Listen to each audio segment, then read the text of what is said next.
Excellent. Let's get started. So I'm going to do this right away when we start. Let's see if the camera will pick me up. Oh, it did pick me up. That is amazing. So welcome, everybody. This is Microsoft 365 and Power Platform weekly community call. We are doing this live today at Orlando.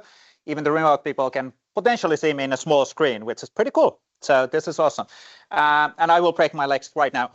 Oh, here we go. Energy up. Okay. So my name is Juvonen. I'm a principal product manager in the Microsoft 365 community areas. And as said, we are podcasting this live. If you're landing on this call without knowing that, it will be a nice surprise. We do this every now and then with the Power Platform conference and Microsoft 365 conference. Now my clicker isn't working, so I will need to click once in here, and then it works. Yes, excellent. So we'll have a typical setup today. We'll go through the latest updates, what's happening, and the assets which are available. And then we'll go to the actual stars of the day. We'll start with Cathy, who's actually already waiting and sitting right next to me on the podium, I guess. And then with Cathy, after Cathy, we go to Dewain, and then Fabian Williams. We'll see how the transitions will go today. It might be that we'll go a bit long for those who are remote or on site, but we'll see how it goes. Because with this a bit of a special thing, comparing on how we do this typically. But that's pretty much it for the intro. So let's actually get going with a typical set of slides. So I don't know if everybody has seen how we do this. We will always repeat some of the same slides. Highly intentional. We want to make sure that also the new people can easily see and access the assets which are available. Now, I do realize that within the room, the fonts are pretty small. I do apologize on that one. But if needed, you can always access these assets online as well. The key URL to remember is AKMS Community Home, which is the last one on the right slide. But we have videos, samples, solutions, SDKs, tooling, a lot of stuff available across the different social media assets. AKMS Community Home is the URL where you can find all of those assets which are available. Now, what was the URL again? AKMS Community Home. There's a new URL, a new website over there, and this is really the collection of our Microsoft 365 and Power Platform community stuff. You will actually see more and more Microsoft doing better together stories as a one Microsoft storytelling with Power Platform and Microsoft 365 because they complement each other. So it's a great way of then having a community which will embrace that messaging as well. From the URL, which is now has a new website and a cool looking new design created by Stefan Bauer, props for Stefan, you can find all of the different community calls, all of the different assets, YouTube channels, news and SDKs and whatever is available for you to take advantage. Everything is free and everything for you to take advantage any way you want. Cool. We do have a lot of community calls. This one is the special one. This is the live from Orlando one with the people who are also joining remotely. It's a pretty cool setup. Thank you, Ryan and team, for making this happen. Super cool as well. But we do have at least 2 community calls every single week. And that's actually a lot of content for you to take advantage. So every single Tuesday, 8 a.m. Pacific time, we have a community call with Microsoft presenters. So this is the call which is happening right now. And we have Microsoft presenters like Cathy, Dewain, and Fabian showcasing the stuff. The basic idea there is that the people who create the product and capabilities are telling you the latest and greatest about those capabilities. On top of that, we have Power Platform monthly call, Office Settings monthly call, and then our 7 a.m. Thursday series, which is either Microsoft 365 Power Platform community call or Viva Connection SharePoint Framework community call. Every single week, then 8 a.m. Tuesday, 7 a.m. Thursday are the minimum calls which are happening, except within the summertime. So the Tuesday call will go for a break in July and August, and we'll come back on September. That's mainly because our Redmond people and US people and Microsoft people want to have some time off as well. But good to be aware of that already at this point. We're hitting the summer pretty soon in the Northern Hemisphere. Now, for a lot of those calls, we do welcome community presenters. This is a great way for you to get exposure. If you want to get an MVP status, if you want to learn how to do presentations or get feedback about your skills or solutions or samples, what you build, great opportunity to get involved. It's as simple as filling in the form at the AKMS Community Recast Demo. Pretty long URL, but easy to remember. And then we'll get you scheduled in the community call. All of those demos are recorded, getting published in YouTube and promoted within our official channels. So you'll get a nice set of exposure for your solutions. Now, One word of a warning though, we do not welcome product demos. So it has to be something which is more about you learning things, building things, maybe a sample, or you found out a new feature within a product, within a Microsoft product. Those are absolutely 100% welcome, but not product demos. It's not for showcasing what you're trying to sell, because we're talking about community for the community is really the approach. Cool. Few assets which we always go through in here. We have the Microsoft 365 developer program, which is partly in pause. I'll come back on that one in following slides and explain what's the situation with that. A lot of stuff in Microsoft Learn areas to get started in both Microsoft 365 Power Platform, and all of the modules are getting updated all the time. So a lot of material to get started. Now on the developer program, quickly recapping that one. And by the way, I know that I'm a bit rushing, but the real stars are waiting for the demos. So I always have this pretty big pace, or fast pace. On the developer program, that is currently in hold. You can get a free Microsoft 365 tenant if you have a Visual Studio subscription. However, if you don't have that one, there are still alternatives until they figure out what's going to happen with the developer program. So you can actually sign up or buy a one single account subscription, and that is $6 in a month as the minimum cost. So that's $72 in a year, which is money, and you need to pay for it. We do understand that, versus the developer program was free, but it's still relatively cheap. The problem with the developer program was that we were giving free tenants, and then there was a lot of bad people and bad apples who started using that in a wrong way. And that's really the reason why we needed to fall back on that program. And there was I'm not going to go to technical details, but bad people doing bad things with those tenants. So we need to make sure that we identify the people who are using those tenants. So whenever somebody does something wrong, we can also identify who's the person doing something wrong. That wasn't the case previously in dev tenants. And that's really the reason why it went for pause. Now, if you go AKMS M365 subscriptions, that was actually updated yesterday. There's a $6 in a month is the cheapest one, which is, again, there's a cost, but it's relatively cheap to get started. And if you are a developer and you want to actually play around with Copilot extensibility, you can actually nowadays get that Copilot to work in the cheapest option as well. That was updated based yesterday, as I noticed on the website, which is cool. Cool. We have also a lot of shows available. Yesterday, Caruana and Heather actually broadcasted their Mondays at Microsoft directly from this room. I think it was a private thing, so it wasn't really open for people to attend. I'm not sure, actually. I'm not sure if anybody was in the room when it was done. But that's a one show with Heather and Caruana. Then we have our PMP Weekly with yours truly and Waldek Mastercards. That is a podcast and a video. And then the Microsoft 365 Developer Podcast, if you're more on developer stuff, will apparently restart after build. So Charon Fake and the people are committed on starting doing that again, which is really, really cool. We're getting more and more content across the whole stack. Now, we do have also a lot of samples available for you. Basic idea is there that you don't need to start from scratch. Go to the AKMS community samples. You will find Power Platform samples, Power Platform prompts, AI prompts, developer things. You will find sample designs, all of that stuff available from one centralized location. That's a asset for you to take advantage from Microsoft and also from the community. So one centralized location, rather than going to GitHub and trying to find the relevant sample, one location where we surface all of that in a nice URL with the search queries and all of that stuff which is available. We also have our sharing is caring. So now when you find a sample, you might be wondering on, oh, what do I do now and how do I get now started? Luckily, we have David Warner directly from LA or Orlando in the room to explain what is sharing is caring all about. Yeah, thank you, Vesa from Finland, right? Wait, Orlando? Wait, we're just a few feet away. How is this possible? Awesome. All right, so Sharing is Caring is a program, folks, that provides hands-on guidance. What does that mean? It means that you can join a live Teams call with myself and other MVPs, learn how to do things like pull requests. What is a pull request? Let's get involved with GitHub. What is GitHub? We're going to cover it together. You're going to do a full pull request live on the call. It is absolutely not recorded, so it is a complete safe space. Don't worry about having to feel like, well, what if I ask a question? It's recorded.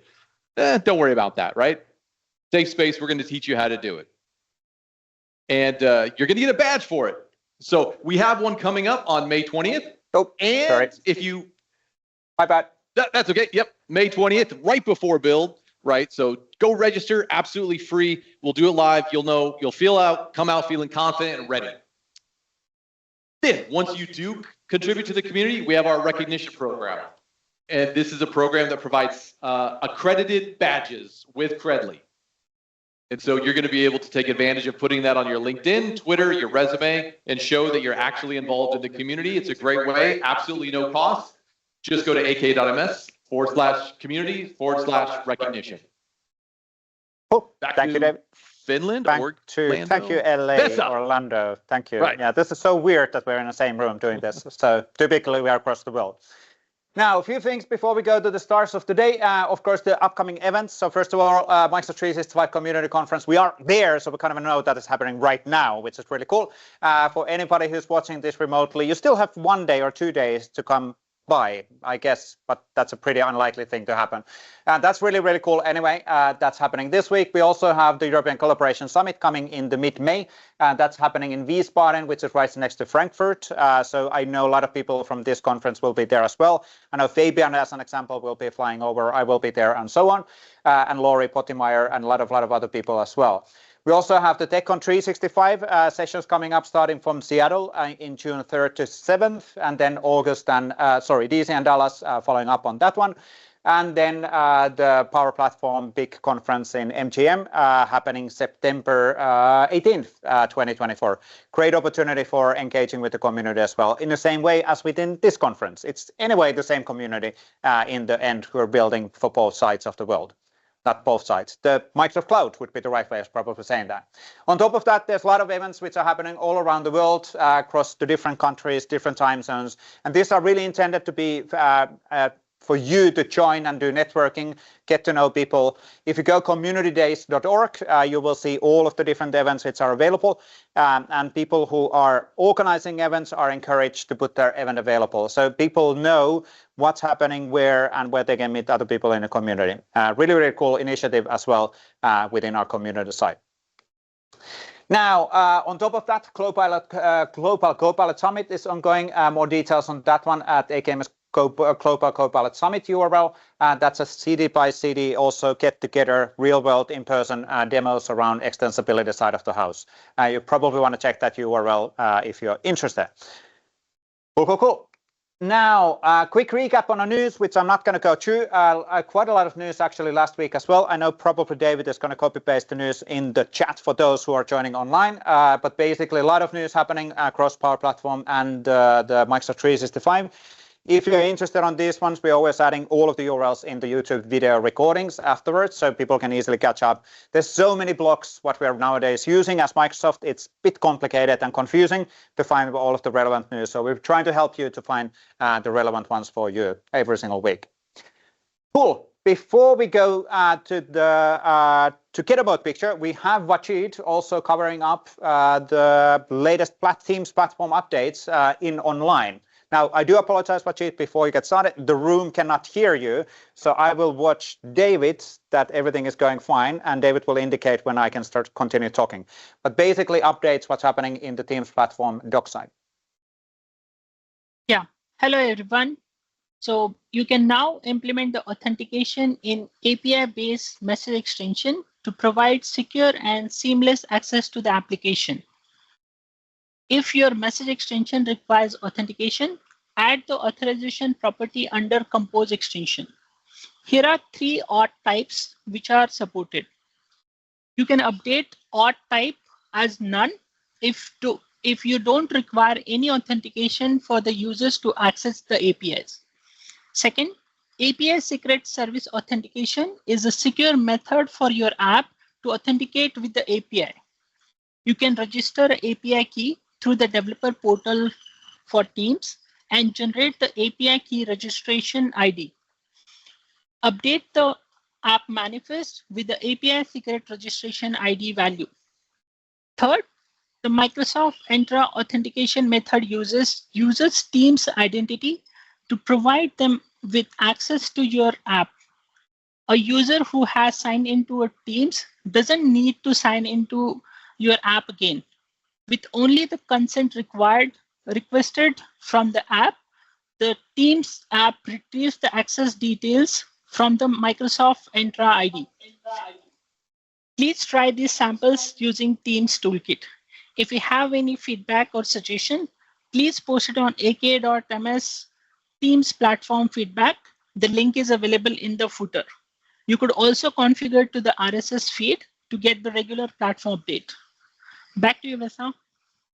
Awesome. Thank you, Ajit. Back to our favorite Excellent. Thank you, fan. Vashid. Anybody who was in a room who didn't listen, what happened was like, why are we silent for 1 minute? What's happening? So Vashid joined us from India and talked about the latest updates on the Microsoft Teams platform side. And as we didn't know, or we were not broadcasting the audio from the call to the room, we needed to be silent. So now you're up to date on what's happening.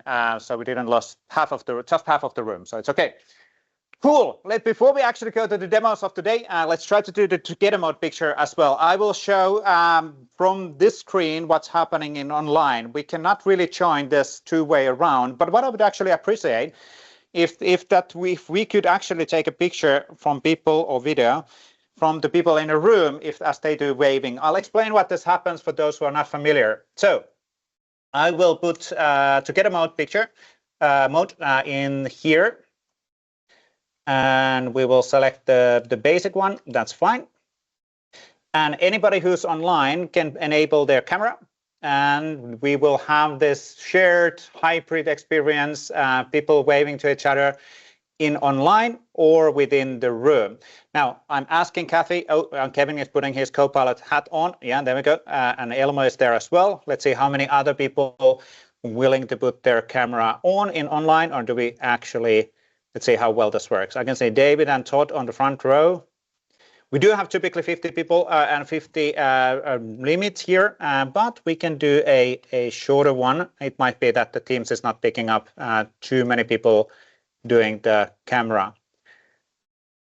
It is working. Now we're getting April is there. Cool. Now we have a real nice hybrid experience here. April from the Cloud Advocates, Power Platform Cloud Advocates. I will put the recording on and we'll do a hybrid, some sort of a combination as we join the people in the room and people in online. Let's do some hand waving, everybody. Hey! Actually, quite a lot of people in the room. This is really, really cool. And we'll posting that video also for everybody to know both sides. Cool, cool. And more people in there. Thank you, Dot, for being so energetic in online. So you are, by the way, broadcasted for the room. So just letting you know. Yes, exactly. Cool, and that was good and a quick one. And let's go in here. So we'll do move to the actual stars of today. Cathy will start and talk about the introduction of SharePoint Brand Center, as a custom fonts and more. Then we go to Dewain and then Fabian. But roughly 15 minutes per demo. We will do some flipping and changing the computers and all of that for the room.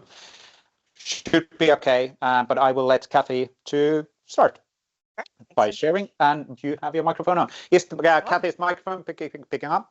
Should be on. Yep. No? Yeah. Little delay.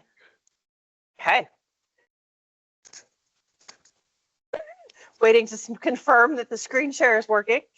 Okay. So I'm going to chat with you a little bit about the all-new SharePoint Brand Center, which has just started releasing out to you. So if you have your tenant and targeted release, first release for SharePoint, this will be available to you now. We actually got to all of our targeted release customers yesterday. So really excited to have the Brand Center available. Couple of notes on the Brand Center. If you're going there and you're saying, but I don't see custom fonts or I don't see the Brand Center, it does require some setup in the Microsoft 365 Admin Center. So you have to configure from there first before you will see that in your SharePoint and Viva Connections experiences. So when you go in and after you set that up and you do that slight configuration there, you'll get this all new SharePoint Brand Center app. And in that, that's what you see on the screen today. So in that app, we have custom fonts. This is the first experience that we've brought to the new SharePoint Brand Center. More experiences will come to the SharePoint Brand Center in the future, like themes, where you don't have to run code for setting up themes, but we will get there. So the new Brand Center has custom fonts today. So it's a really simple experience. You come in and you upload your fonts just like you normally would in document libraries. You're going to come in and you're going to have this kind of brand font library. I apologize, it's a little slow loading some of these things. I'm on the same conference Wi-Fi as everyone else, so it does get a little bit slow. But it's a document library just like you would expect in SharePoint. So you can come in and upload your font files, Once you do, they show up here, and this is how you'll manage them. You'll notice we have this column here called visible. What does that visible column mean? This is how you actually control whether or not these fonts appear in the picker experiences that will be needed. So if you upload one and maybe aren't ready for everyone to have access to it yet, or you maybe retire it and replace your corporate font, you can come in and make it not visible anymore, and it will still continue to work in sites that have it, but that way it won't be creating new experiences. So when you want to have your custom fonts applied to both SharePoint and Viva Connections, you're going to go in and start creating what's called a font package. So you're going to use our SharePoint and Viva Connections experience here in the Brand Center app, and you're going to go in and create that. So let's create a font package together. So when we come in, we say we want to create a new font package, it's going to prompt us to select 2 font families. So of those fonts that we have uploaded, it's going to prompt us to select from those. So you could pick any of those as you go through. It will show you a preview of what those fonts look like. And so you can pick from these different fonts as you go through. So let's go through today, and we'll do one with the serif hand and Arial, and we'll go through and create that font package. So the next step of that is you have to assign those fonts to those different areas of the product. So we've released this with 4 font slots: title, headline, body, and interactive, and given you some guidance there. So as you go through, you're going to select your font, and you're going to select the style of that font that you want. So you can go through and really customize that, and you'll see that preview kind of updating as we go through. And then you'll go through and select all 4. Remember, we have 4 different ones to select through. We did give you a bit of guidance as to what you might want to select and how, and you'll go through and create your font package. So we'll quickly go through, add all of these in, and then we're going to go ahead and hit next. This is where we get to have the fun part. We name it, right? So how do we name it? The name is what will appear and change the look for your users to select from. So you want to give it a name that makes sense and it's relevant for your organization. You can have fun with it. You can name it based off the fonts, however you want. Does anyone here in the room have a suggestion for what I should name this font package? Lazy dog. Lazy dog. I like it. Okay. So once we do that, you'll see again that visible setting is here. If I don't want it to appear and change the look, I simply mark this as not visible. If I keep it as visible, it's going to appear and change the look. So we're going to go ahead and leave that. But you know, I've created this and I can see the fonts. Well, wouldn't it be great if I could see how this font package would work in SharePoint and Viva Connections now? Well, I could actually use these pivots right here in the preview, and it's going to load up and apply that font package to those experiences. So I'll be able to see that font package applied right in line, hopefully. Take a minute to go through and apply it. Sometimes it does need a retrigger here. Fingers crossed, or else this is a demo fail, but we'll just go with it. Oh, I saw it. There it is. So now you can see that font package applied to it. So I can see what it's going to change with that. I can do the same in Viva Connections, and I can pivot over and it'll apply it to Viva Connections. You'll see it load up with what's there, and then it can override across it. But you'll be able to preview this across. I apologize for Viva not loading this morning. It's just taking its time. But you can see those different font packages applied across SharePoint and Viva Connections right from within that creation experience. So we're going to go ahead and hit save. So what this is going to do, it's going to add our lazy dog font package right here to our font package library. And we can see all of the different font packages that we've created.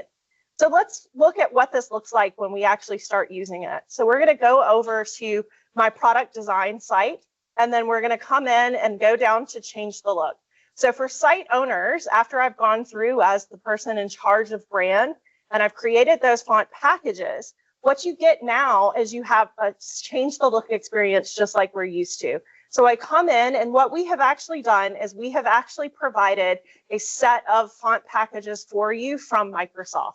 So if you don't have a corporate font and you just want to use some fonts today, there's a set of 8 different font packages provided from Microsoft that are available to you. So you can try those out, apply them, see them preview right there as you go through and select through, change up your site pretty drastically just by using one of the Microsoft font packages. So we're just going to go ahead and apply that and take a look at what it looks like once it's applied to the site.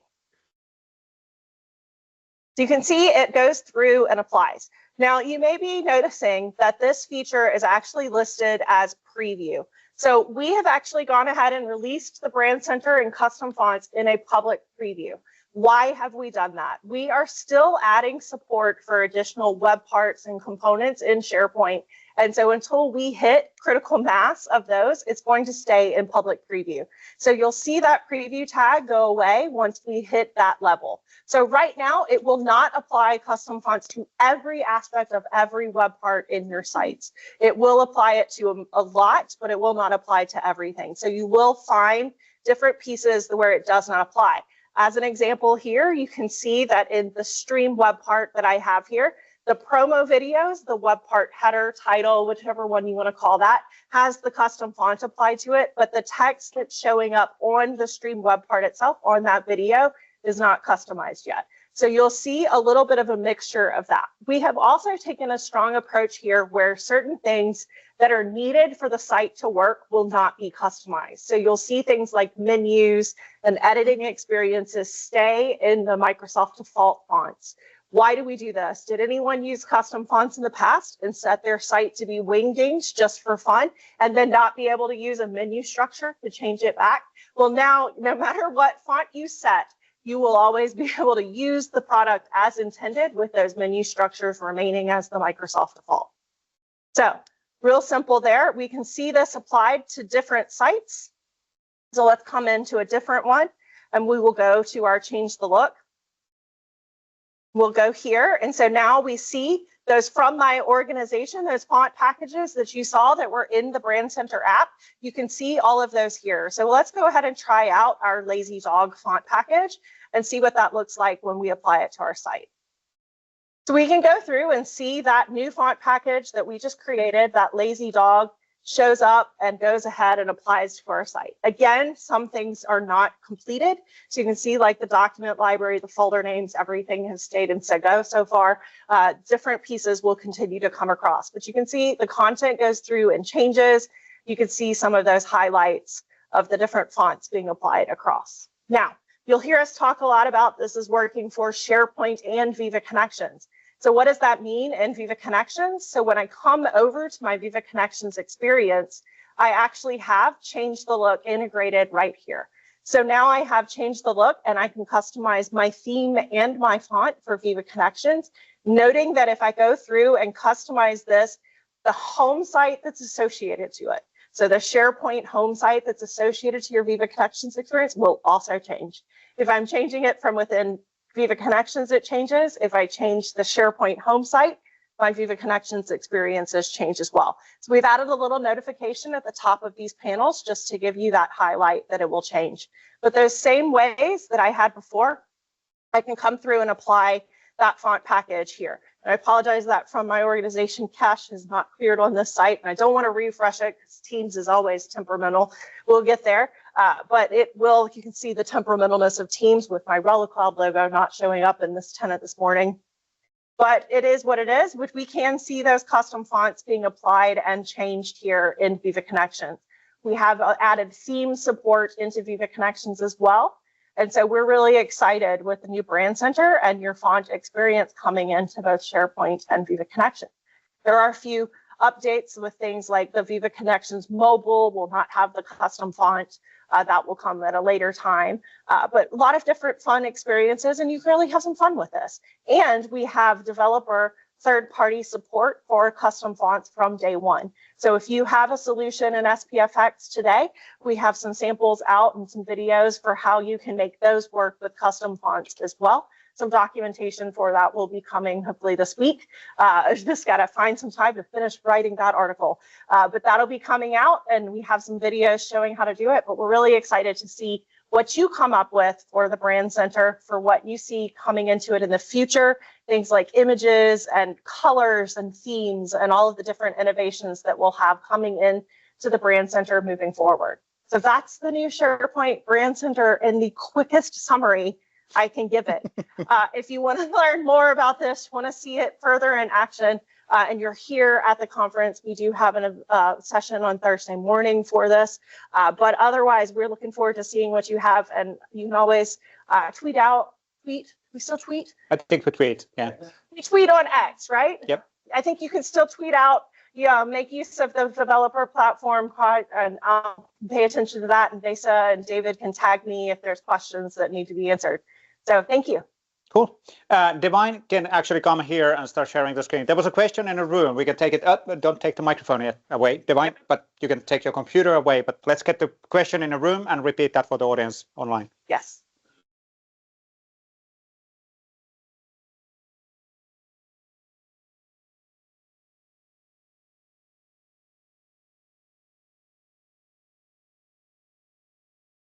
Eventually.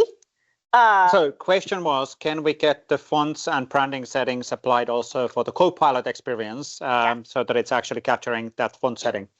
And Cathy, please answer. Yes, so that is the long-term goal of this. Fonts are obviously very new for SharePoint on SharePoint Online. So we will need to continue to add things in. We have visions of being able to say, create from this, just like you could do today. If you look at things like Designer, Microsoft Designer, you can have it create what they're calling a brand kit for you. And so we're looking at how we would utilize some of that functionality into the SharePoint Brand Center as well. We're also hoping that long-term it becomes the Microsoft 365 Brand Center. For today, it's very focused on SharePoint and Viva Connection. So it's the SharePoint Brand Center today. Yeah, another time for one more question. Yep, one more question. We're setting up things. We are adding a Dewain screen on the big screen, just making it better for the people in the room as well. So let's see if we can actually pull this off on fly, because we didn't practice this. So, oh, there we go, and it's online, visible as well. So this is really good. Okay, what's your question? Yeah.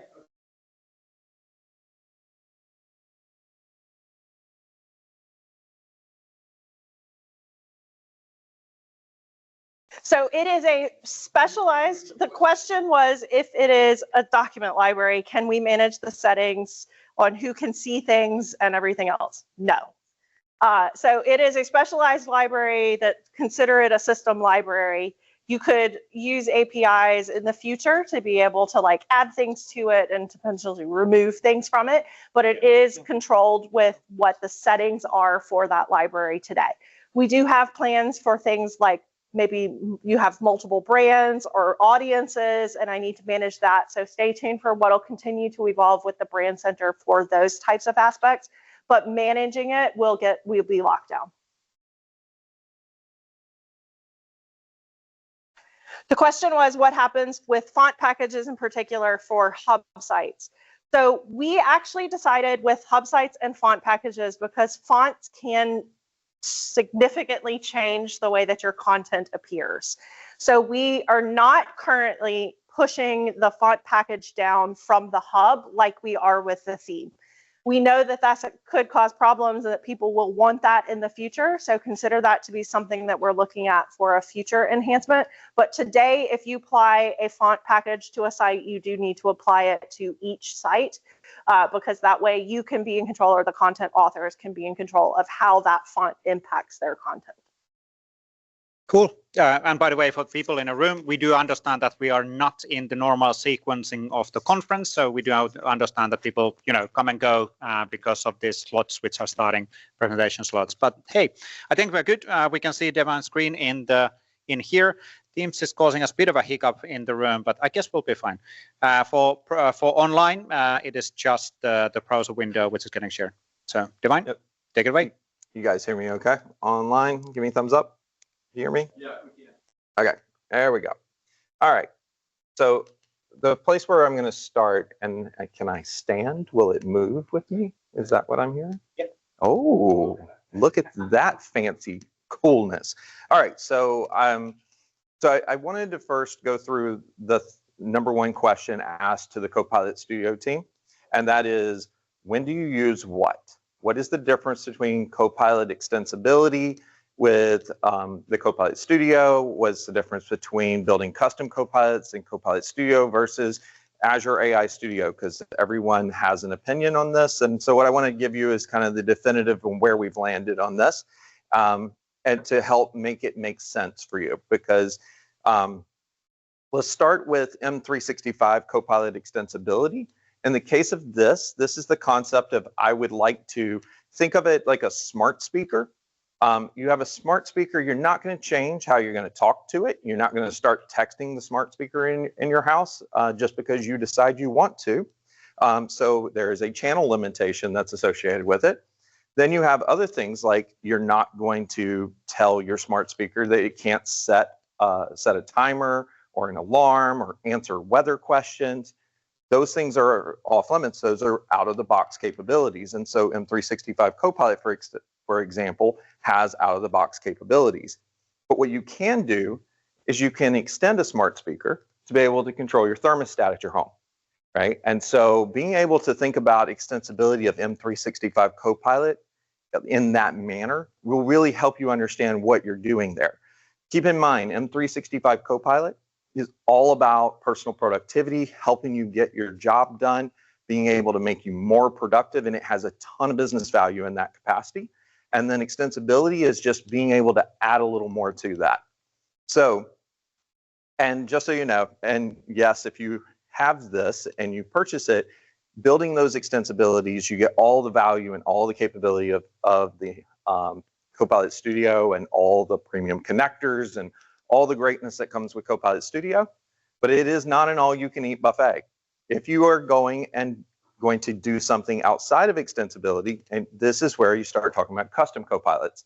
And custom copilots can be a little confusing. There's probably a lot of people going, well, the Azure AI Studio is pro code and Copilot Studio is low code. It's actually really not the differentiation between the two.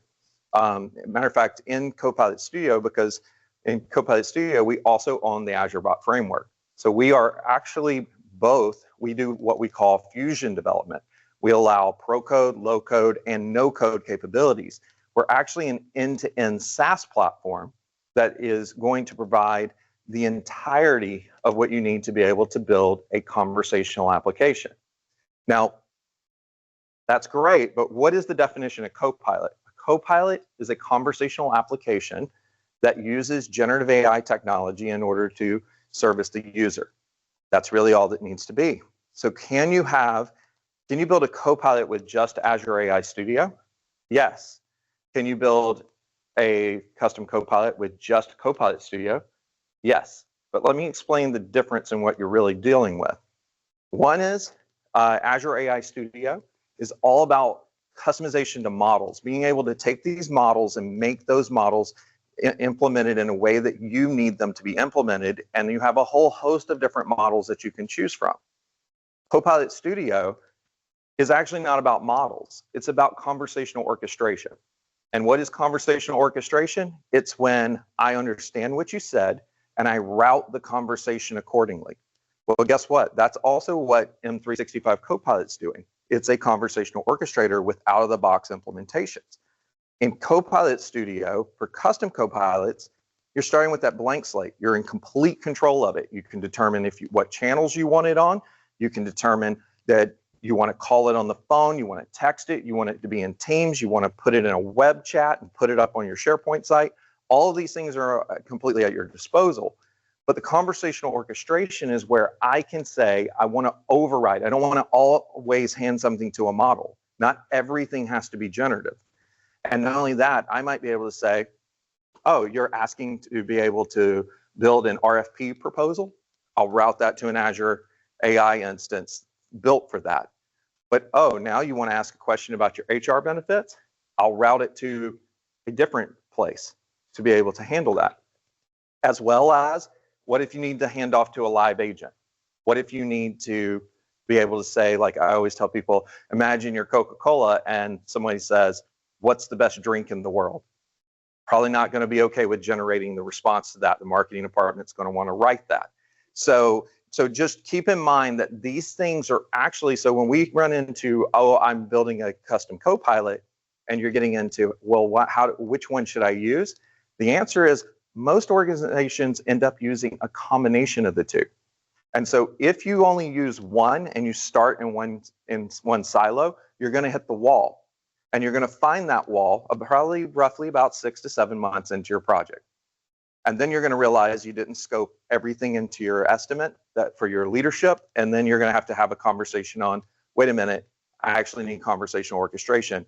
Or you start in conversational orchestration and you realize you might need a custom implementation of a model. So you need to make sure that you kind of think of the two as independent. Matter of fact, this is where a lot of people, if you want to go into competitor world, the difference is Copilot Studio is synonymous with Google's Dialogflow, where Azure AI Studio would be synonymous with Bard. So that's where you want to think of the difference, and you'll never see competitive. Not actually competitors. We are actually collaborative in the way we work. And guess what? Yes, you can build a plugin that uses conversational orchestration through Copilot Studio that uses an Azure OpenAI model. So you can actually use all three if you're trying to build something over here. So with that, let's do some cool demos. Okay, so hopefully you guys in here can kind of see. I'm going to explain sort of what I'm going to demonstrate here. What I'm doing is there is this concept called an action. And an action is where I take, if you guys aren't familiar with the Power Platform, there's something called a connector. And a connector is nothing more than an open API definition file or a Swagger file that wraps an API. But imagine now I put a conversational wrapper so that I can actually talk to an API as if it's a person. And in this case, what I've done is I've done this with ServiceNow. And so what I'm going to show you is the approaches that you take with actions depending on how the API works, because a lot of people get confused on different ways to do this. So if I come in here and I ask this, and I'm just going to put in who I'm talking about. And so David Miller is just like a sample, and you'll see on this side, let me make sure I've got the topic tracking on. Yep. So you'll see over here that what's happened is it kicked off a flow or on the back end. And what you're seeing happen, if I can move this where we can actually see, and I'll blow it up so that you can see a little more. So I loaded all of the user profile information from ServiceNow for that particular user. Now I could have done this off of authentication or many different modes. I just wanted you to see that now having a conversational orchestration engine, I can actually load user context into the conversation so that I can use it and apply it where I want. And we'll play with that as we go. So if I say, what is the status of my ticket?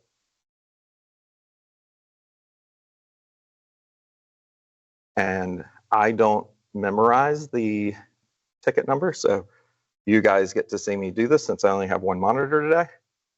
You'll see that it's asking what's the incident number. Now, interestingly enough, on this right-hand side, you'll see that I ask a question. And that is because what I want you guys to understand is APIs are not all built the same. Some APIs have a definition around them, and they have specific outputs, and they structure it. Others just give you a JSON payload, and it's like a database. So I have to form a query. So in this case, what I'm going to do is I'm going to ask you a question, and I'm asking about the incident number. And if I just paste this incident number in, what I want you to notice is you notice the screen changed a bit, because what happened on the right-hand side is it figured out, it structured the query to input in to be able to go to that API. And now I'm getting an output, but I didn't explain how to answer this question. You actually see it saying the status is in progress, but I can have a conversation with that API, right? So I could say, when was it opened? And same exact API, same JSON payload. I'm generating based upon the conversational context. I'm actually answering this question like this. And I can even go in and say, give me more details. So this is the idea of me having a conversation with an API where I had to form the query, but now the conversational context is coming in, and you keep seeing it coming back over here, putting in the incident number over and over to be able to make sure that it keeps the context of the ticket we're talking about. So what if I context switch over and I say, what is my job title? In this case, remember I got the user's context, I got that information. So I already had the sysid of the user, so I just dynamically passed the sysid of the user into the query, And now I can have a conversation with it with a different piece of the ServiceNow API. But because I know that this is only on the user object, I don't actually have to have a topic that formed the query. I just pull the data back. And you can see it says my job is, or my job title is a sales executive. I say, what is the city in my user profile? Now, and again, I'm still having this conversation. The context is in it, and you're going to see it's in it. The city is Atlanta. What if I say, tell me about the weather there? Oh, I don't need to put a question mark there. All right. So in this case, what's going to happen? It's going to realize I started talking about the weather. The conversational context says, wait a minute, I need to talk to the weather API.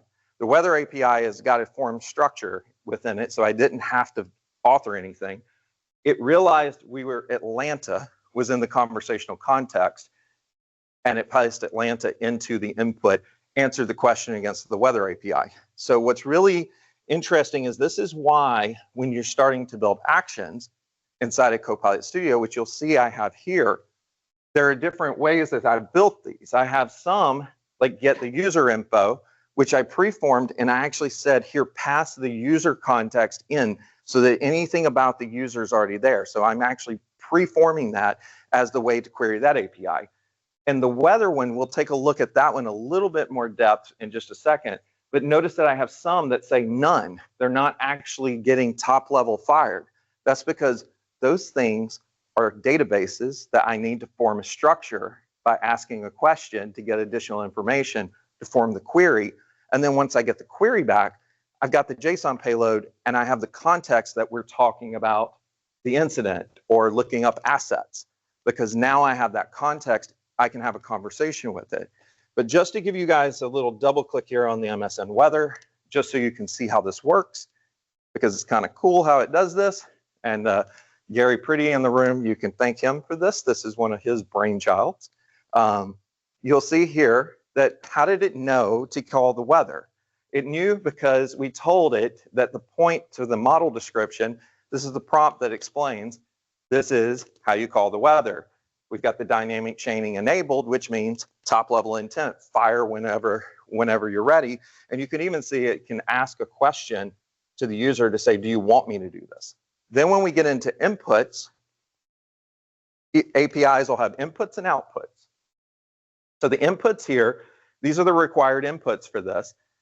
You're going to notice it needs the location and it needs units. Well, guess what? I hard coded in, I want it to use Imperial because I always want it to answer in Imperial. And I'm in control of this conversation with it. And then I have a description here that explains what I'm looking for as the location input. And notice it's dynamically figuring this out from the large language model. And guess what? If I didn't answer the question, if I had said, what's the weather? And I didn't give it a location, it would have generated a question back that says, what location do you want the weather for? And then it would have put it in, but I wouldn't have had to author that. So that's the way we get away with that. We'll go into outputs real quick. And you can see I said dynamically generate this. You're going to be seeing shortly that we also are going to make it where you can dynamically do it with an adaptive card, or I can manually author this response. And in the outputs, this is where it gets really cool. I can actually see, here's the structure of all the different things like latitude and longitude and pressure and all of this, which is all the API definition. Well, the super cool thing is I could select latitude as an output that can be used as an input downstream. So why is that important? It's important because what if I said, what is the balance of my checking account? And I don't know what your checking account number is, but I know who you are. So just as I figured out who you were to answer your job title, I could go find your checking account number, pull that in, use it as an output, that output as an input to the thing to check your account balance, and then automatically just answer the question for you dynamically on the fly.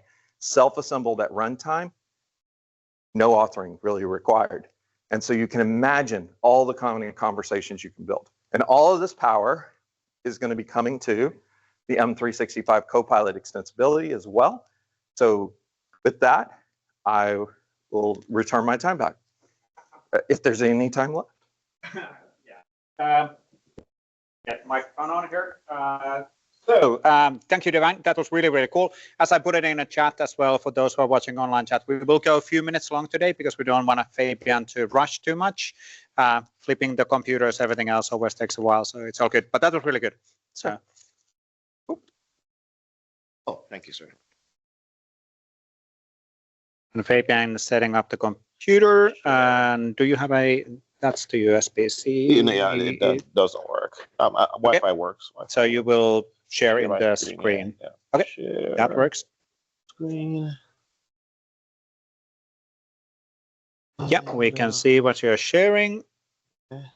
And presentation mode on. Is the audio fine, David? 5x5? Cool. All righty. Okay, Take it away. Thank you. Actually, Dewain did a fantastic job in terms of like a great segue into what I'm going to be talking about here today. He mentioned a few things that are actually going to show up in mine. And we didn't even coordinate. Had I known he was going to do that, we could actually tag team on it. Yeah. But next time, high five, exactly. So my talk is really around demystifying Microsoft Graph Connectors. And first question you got to ask is, well, what is Graph Connectors and do we really need to demystify it? So I want to ensure, and by the way, this is actually a setup for like 3 sessions that the team that I'm on is actually presenting today. So this is like a teaser into it. This is all around Copilot extensibility, and Graph Connectors is just one. Is that flickering? That is flickering. It's just one way of doing extensibility around Microsoft 365 Copilot. So we're going to talk about what it is, how does Copilot leverage Graph Connectors. I'll show a brief demo. That's jarring. And then I'm going to show you a call to action in terms of, go to the sessions. For the folks that are here in, on site, if you're not on site, I'm not touching it. If you're not on site, then there's some call to action that's actually at the end for you. So Graph Connectors are not new. That's the first thing in terms of what the demystification is, right? So it's not something that is new. This is something that's already been out there. And you may already be using this and you don't even know. You may actually just be doing searches inside of SharePoint or doing a search inside portal.office.com and getting results back. And you may see it in a different vertical, or you may see a little icon off to the left. It could potentially be Graph Connectors. In most places, if you have wikis on site, this is one good way of serving up wikis. I know that's what we do, especially at Microsoft, in terms of like providing content to people, when they're doing searches. The key differentiator is that it's just evolved to now be part of a Copilot experience. So the way to think about it is that you may have data. No one's building everything that they do at work in one silo. It's usually distributed across some ERP system, some, maybe your own bespoke, LOB system, a couple different things. So the idea is that you want to ensure that your customers are not context switching as much, not going to this for that, or going for something else or something else. And also, you want to tell a story that's very cohesive. So, you don't want to basically, if you're trying to author something for a prospect, a client, a coworker, you don't have to be going to several different places and then copy and pasting things into one. So the idea is ingest all of that information into Microsoft 365, and then that data actually becomes a first-party citizen alongside the other data that's in M365. And you may ask, well, how do you do that? With a couple slides down, we'll talk about it. But the benefit here, pre-Copilot or pre-LLMs, is that this was using largely what's known as a lexical kind of query. So you have to either know the title or know something about it, something that we can either pick up from the metadata or something that is in the file name or in the title, because that's the only way that you can search for it. The benefit of having something that is using LLMs, large language models, is that you can now use cosine similarity and nearest neighbors. So now you have the semantic index that's going to reason over this data and then put it in context that you can actually get information that is more relevant for what you're doing in that moment. So on the existing experiences, this is what I spoke about before. If you go to portaloffice.com, the Microsoft 365 app, or if you go to search inside SharePoint, or even in Context IQ and Preview, you're able to use Graph Connectors already. The key difference now is the fact that now becomes something inside Copilot Studio. Copilot, as everyone's talking about it. Anyway. One of the things that Dewain talked about, and he was giving a great example, is this visual that's actually on the left in terms of what extensibility looks like. For the purposes of our conversation here, we're going to be talking about Graph Connectors. So we're on the x-axis, the one that's going out to the right. And it's all really around organizational content. The other, and I'll talk about this really, really tiny on the y-axis about user skills, is basically talking about plugins. But it's a topic for a different conversation. But the idea here is that you can do a lot already with Copilot for Microsoft 365, either on the x-axis or on the y-axis, with either leveraging Microsoft Graph or leveraging plugins inside of maybe possibly Teams. But you can now build and extend that out further to the right by creating your own graph connectors and build your own custom plugins on the y-axis as well. And what this gives you is it's more context around your data. Going beyond keyword search and retrieval, doing summarization, doing ranking, and also you get all of the benefits of the responsible AI that Microsoft provides as well. So if you look at it in a nutshell, what we're doing is nothing weird. It's basically leveraging the foundational models that are already there, so that you can do your chat completion, so that you can do your summarizations and stuff like that. What we're doing now is artfully grounding that data around Microsoft 365, and then having your in-app experiences, to create a Copilot story. If you want to think about it from a tech stack, and know where your entry points are for your own purposes as you create your own solutions and experiences, everything starts in Azure, which is where your AI infrastructure is. Your foundational model is the next layer up. You have your Microsoft Graph connector. So this is a very low level. And this is important distinction because you notice a few levels up, you see plugins. So at the very, very lowest level is Graph connectors. A key thing, I'm not going to steal the thunder of some of my teammates that's going to be doing a deep dive here, is that information coming in with Graph connectors is typically something that you're going to have indexed and it's going to be available. Whereas if you look at something for plugins, it is something that is just in time. Go out and do this. Go ahead and take an action on that. So that's one key differentiator. But the fact that it's so low level, it means that you have a grounding that's done. You have prompts and meta prompts that are also created from what the user input is plus your system prompts, and to be able to surface in the higher level apps. As I mentioned before, actually going on right now, and maybe even half an hour from when we end at the top of the hour, Cameron and Jeremy are doing sessions around Copilot 101, talking a little bit about the top layer, the top of the stack. Tomorrow, I believe it's tomorrow. Yeah, Brian and Gladys actually do a deep dive into what we're talking about here in terms of graph connectors, and they'll talk to you about whether it's out of the box connectors, which is we do have that Microsoft publishes, or also connectors that you can build yourself, and the ones that you can get out of the portal. And Matt, Eunice, and myself are going to be talking about plugins also tomorrow, which is the other extensibility model option. I'm very close to time, so I want to do some demos and show it to you. So I'm going to push it a little bit. The building blocks for creating graph connectors is really, really simple. Part of the demystification, right? It's really 3 endpoints that you're going after. One to create the connection, one to create the schema, and one to really manage the permission management, which is part of what's known as the external item. One of the things I mentioned before in terms of saying that you're going to bring your system in, which it could be bespoke, it could be an ERP that is relatively known, but the key things are that you're going to define what those fields are inside of those systems, and they may not be the same thing that we define inside of M365. So there is a mapping that you're creating. That's what the schema does.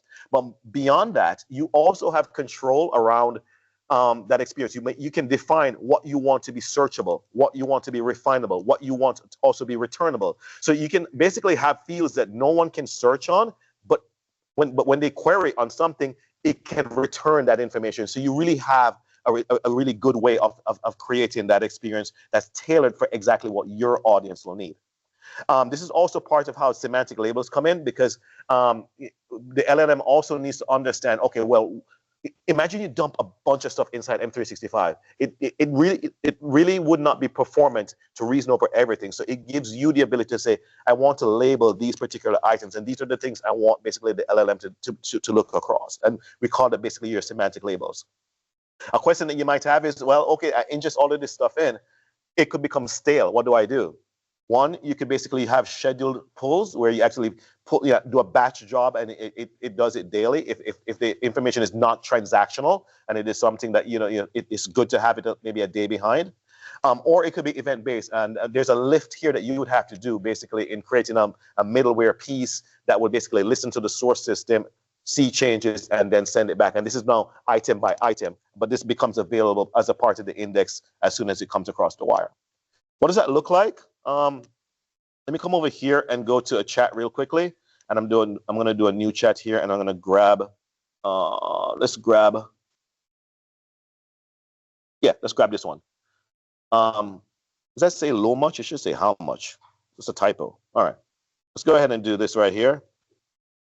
And put my H back inside here. How much can I expense for food? Because as Vesa mentioned, I'll be in Wiesbaden in 2 weeks with Vesa. And we're going to be at this conference. So I want to know, how do I manage food while I'm in Germany? So this is actually, I didn't ask it for any, I didn't give it too much information, just the fact that I'm not going to be in America. And let's see what it comes back with.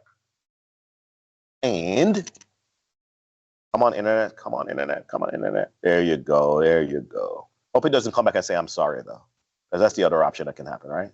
Oh, and it certainly did. This worked. You actually saw me, this worked a while ago. Oh my gosh. All right, anyway, this thing with Copilot, man. Come on, let's grab this one. Control C. And come in here. And then we won't fight it too much because you can actually go to the other sessions where, you know, you'll see more and you'll have more time than me trying to do this in 15 minutes. But if this comes back with coming through emails, oh, look at that, actually. So actually, I was expecting it not to do something with Gladys, but actually bring back something from ServiceNow. But it's probably found something from here.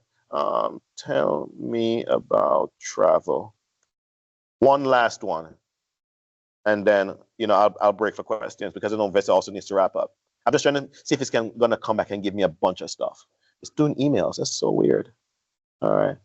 Anyway, but you can part of what I talked about before is here where I can actually do travel policy, and you can actually see coming back with information here from both ServiceNow as well. And as I mentioned before, there could be a bunch of different connectors. You can see some here for SharePoint, for Power BI, for Confluence, for Jira, for Salesforce, for ServiceNow and others. And you can also create your own. But with that, I'm going to stop right here because I think I'm actually over time, and I'll field any questions that you may have. No question. Audio back in. David, audio back in. Cool. So thank you, Fabian, on that one. We'll get questions in the chat, and then we'll close the call and we can do questions in the room if there's any related on that one. But for the call itself, we do have still more than 180 people in the call, which is really, really cool. So let me get back on the slides and let me share that in the screen so we can actually call and close up the official call like we do in every single Tuesday.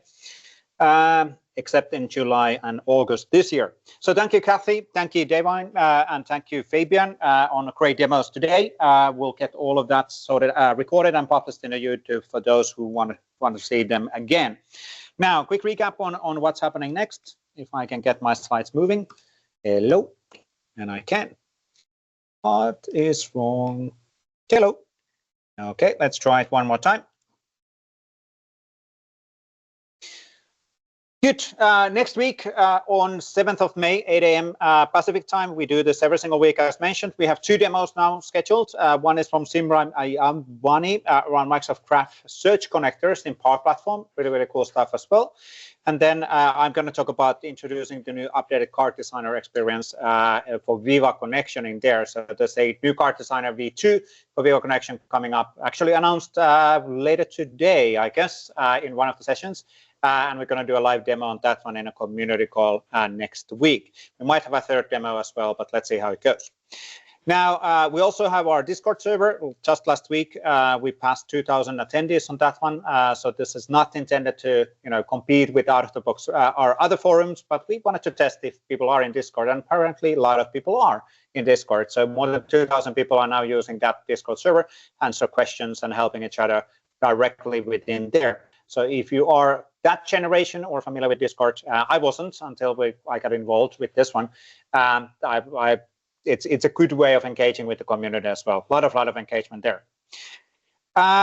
If you are happy about these calls, today was a special setup. We're broadcasting this live, and yes, there was some technical issues here and there, and it wasn't super optimal, but hey, we're learning. But if you're happy with the calls and feedback, you want us to continue these calls on a weekly basis also in autumn, please fill into AKMS community calls feedback. And that's always for our management chain and leaders to understand that these are valuable, if they are valuable for you. But that's it for this one. The recording will be available in 24 hours at the YouTube channel. we'll publish that in there. The people who are watching this live or get access on the Teams channel and chat, you cannot access the recording directly from chat, even though it kind of implies that, but you can't, because that's only for Microsoft employees. And that's why it's getting published in the YouTube channel. The next call in May of 7th, and all available calls at AKMS community/calls. But that's all we're going to do today. Thank you, everybody in the room. Thank you, everybody in online.